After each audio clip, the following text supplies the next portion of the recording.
तातो फल्छ आजकल चाहिँ फुल्यो भने बोट त फुल्दै फुल्दैन के हेर्नु न हो त्यसै भएर हाम्रो पनि फलेन बोट त मनक्क फलेको थियो 10-15 सयको त बेचेको थियो यसलाई त म त एकजना टिपेर खान्थेँ छैन अमिलो भनौँ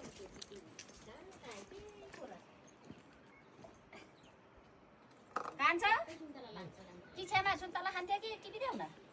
सुन्तला खानु हुँदैछ न घाँटी दुखेको छ खान्छ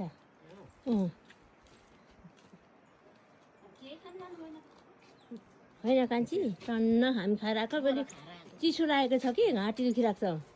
एकदम कहाँ खाँदैन धेरै त अलिअलि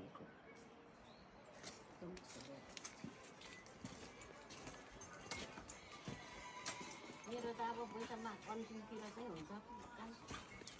पैसा